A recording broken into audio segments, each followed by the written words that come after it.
Hi, this is no ordinary voice of spiritual ventriloquism. You are listening to the dummy himself. You know? Yeah.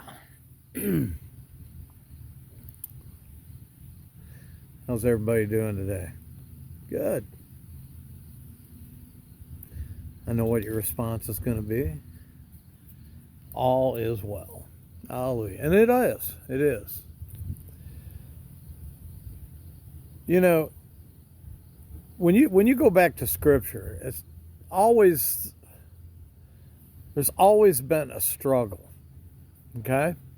There's always been a striving. There's always been a war. There's always been um, a a necessity to um, preserve individuality, to preserve integrity, to preserve um, familial ties, preserve tribal links, and to preserve even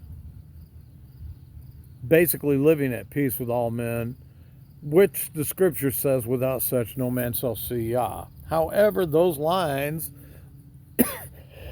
often get occluded somewhat in the struggle, in the battle, in the preservation, in uh, what do you say?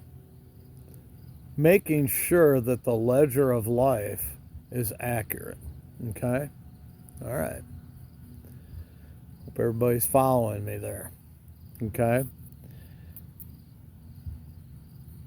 And in the process of that striving, in the process of that struggle, I'll give you an example.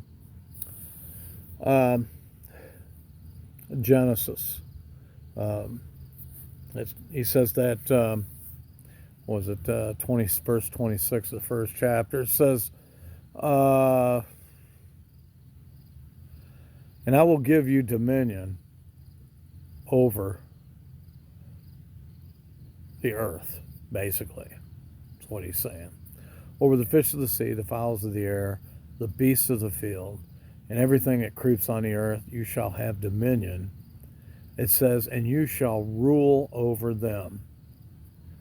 Okay? So man was given rulership. What happens, and what that actually means, is to subdue with violence.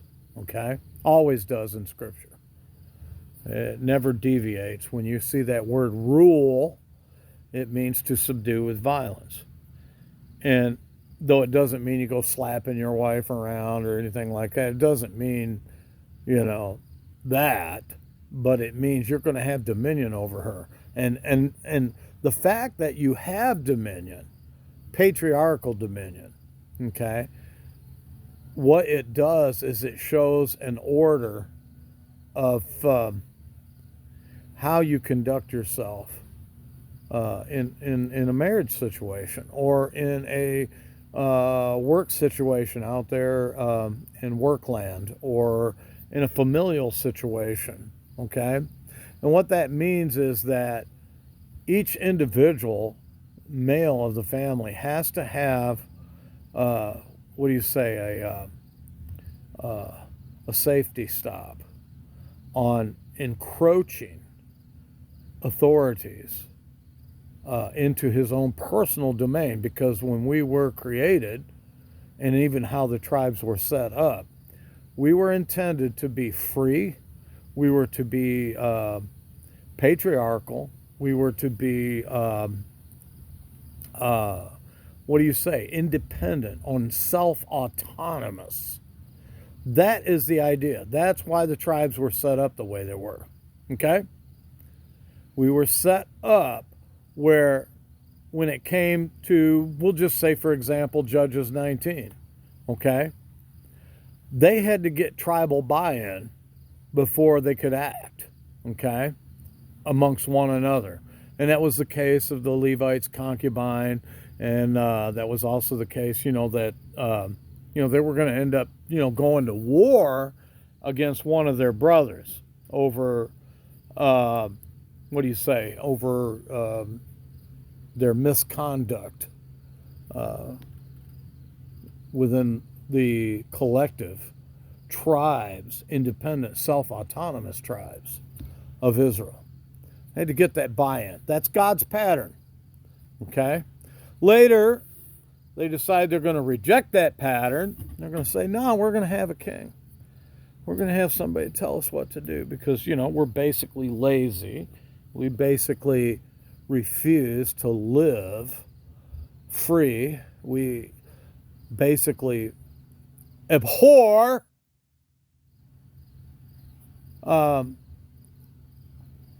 to do all this stuff ourselves and make all the tough calls. Benjamin did. Look what happened to them. Okay? Because what was going on with Benjamin, this one tribe, was a stink to everything that was written in the Torah. Okay? And it was so egregious. Okay? It was so egregious that they ended up almost being exterminated. Okay? Then they had to have a tribal meeting over that. Okay? No dictators. No Vladimir Putins. No Adolf Hitlers. Though possibly what they decided to do was along those lines.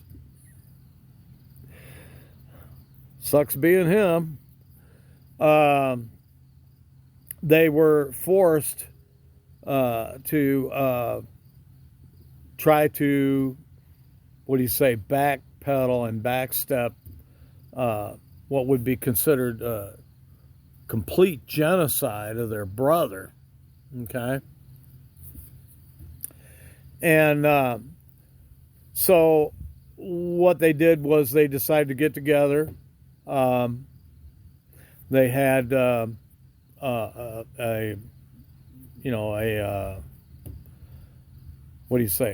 place where they went to where there were a lot of women available. And they took unilateral action, and decided to send people out there wholesale to go ahead and catch whatever woman they got, and that's how they were going to repopulate this tribe that they were about to, which was about to become not a tribe at all through genocide, okay?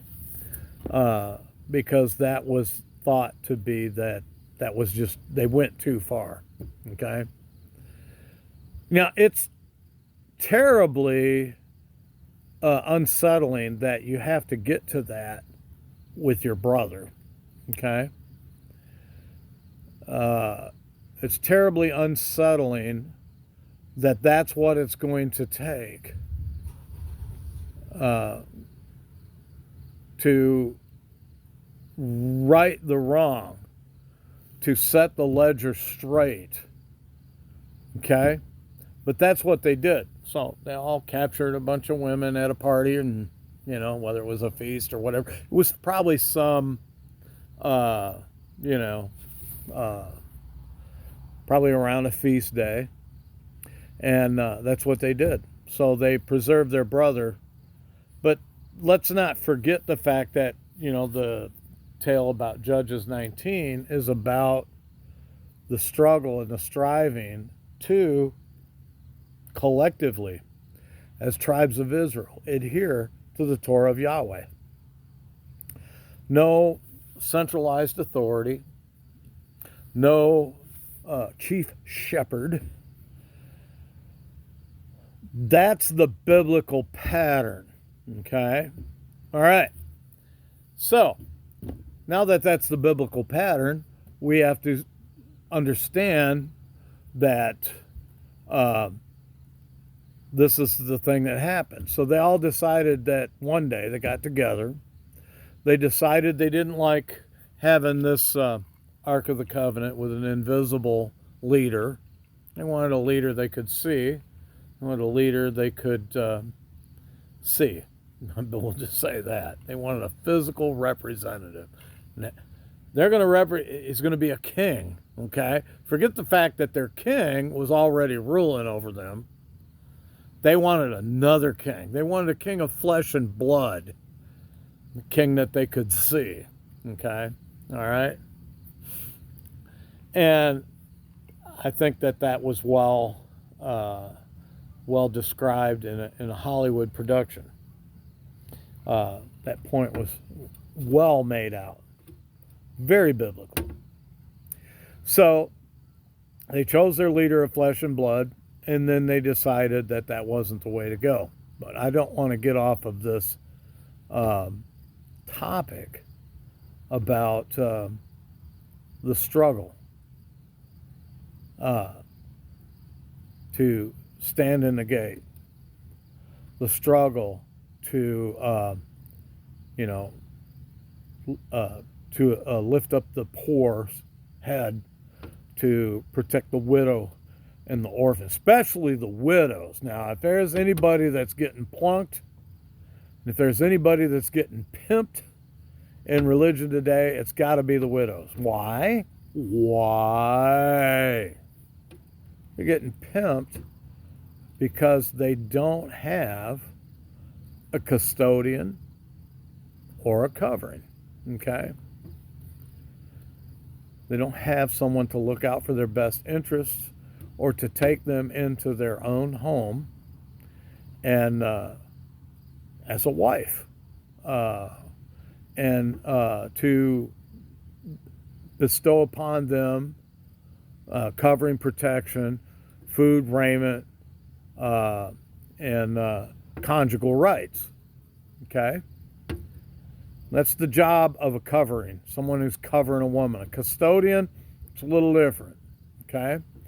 A custodian is looking at the protection of them under the Torah and nothing more. Now, too often, those lines start to get blurred, okay? All right? Where centralized authorities, self-appointed centralized authorities, today, I'm going to tell you flat out, they don't exist, okay?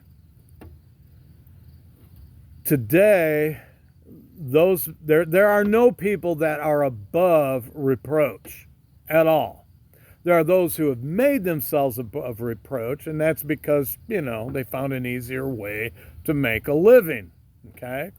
And that is at the expense of other people while they pimp some vision, some grandiose idea about how they're doing something to match up Torah, and yet very little of what they do has anything to do with Torah. It's all self-dealing. It's all self-interest.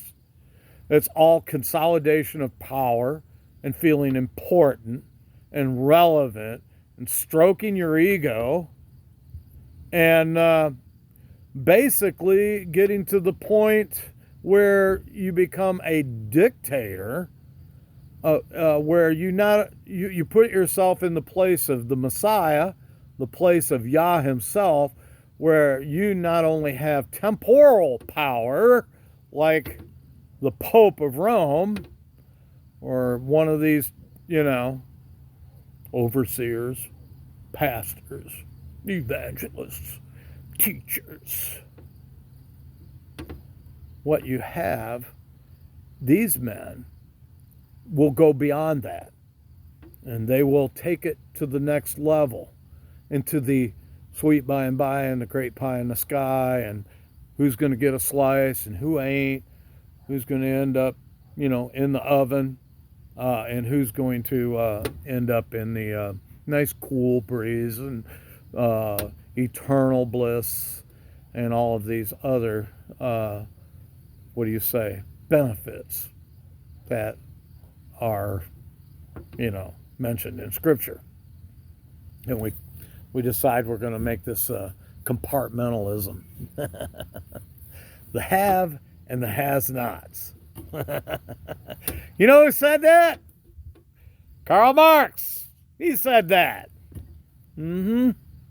Yeah. Mein Kampf. Adolf Hitler had that same ideal. Okay? All right? Yeah. So there's a struggle there, and there's a polemic that exists at every level of the ecclesiastical kingdom down here on this earth. Okay? You have those who want to get in the place of Christ. They believe they're called. They believe they're appointed. God called me to be a pastor. God called me to be a prophet. God called me. God hasn't called you to shit. No voice out of heaven. Just your claims. Okay? That's all there is. You know? No hand being stretched out and becoming leprous, and then the hand coming in and being returned to its original color. No sign. Just a lot of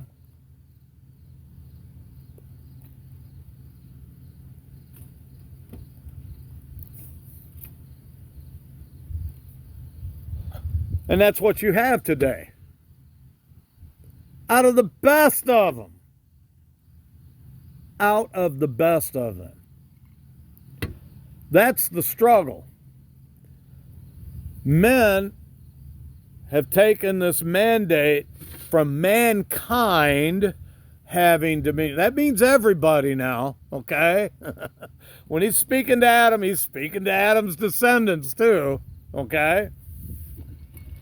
And because it then had transformed from the creative kingdom out there and then became more narrowed and specific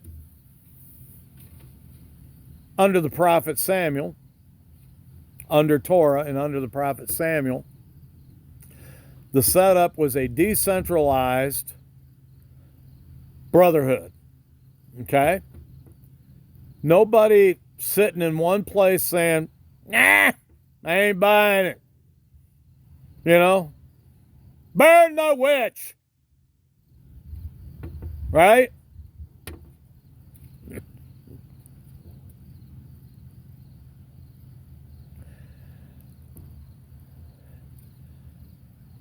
So they decided that we've got to get control of this thing because basically God does not know what he's doing. Yah doesn't know what he's doing. The things that he set up in his Torah, the things that he had further more specified through the prophet Samuel when they asked for a king, right? Men today are still going that route. And it is also, I think it's endemic to us now because of the rebellion of those people back then. They wanted to be like all the other nations. They wanted to have their champion go before them. You know, like Goliath. Look what happened to him. How'd that work out for him? And yet we think because we mouth in the name of the Most High, we think that we're going to get different results when we actually abrogate and work contrary to the system that he set up. So here we are in 2025. Haven't learned a damn thing. Not one. Not one thing. We're still going that way, aren't we? I think men have begun, I think men have something that Yah puts in them, and that is the Ruach HaKadisha, and that, what do you say, encourages them and drives them to observe the Torah, and not only that, the spirit of the Torah, okay? All right? And the spirit of Torah is always going to line up with the Torah.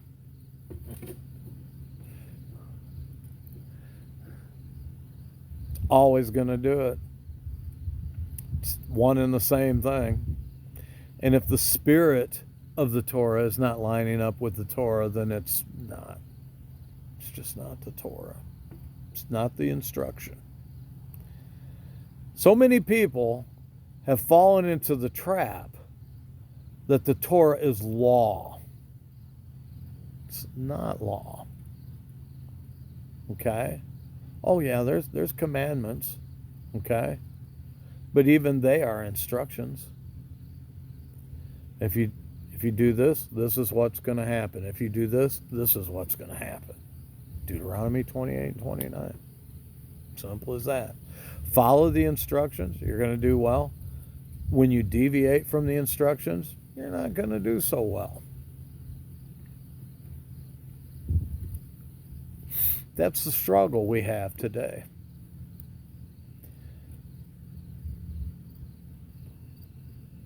We have people today that think that they can just ride out there, like the guy on the white horse in Revelation 6.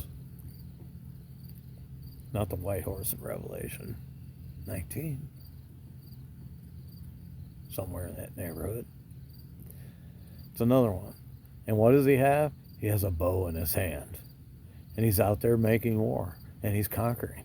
And he's going to conquer. And he's going to conquer everybody. And everybody that he conquers ends up dead. They end up dead.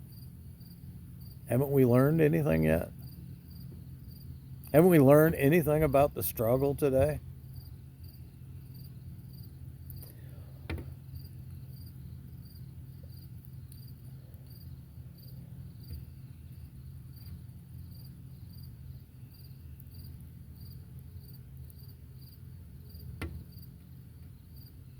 I think we probably just should stop right here.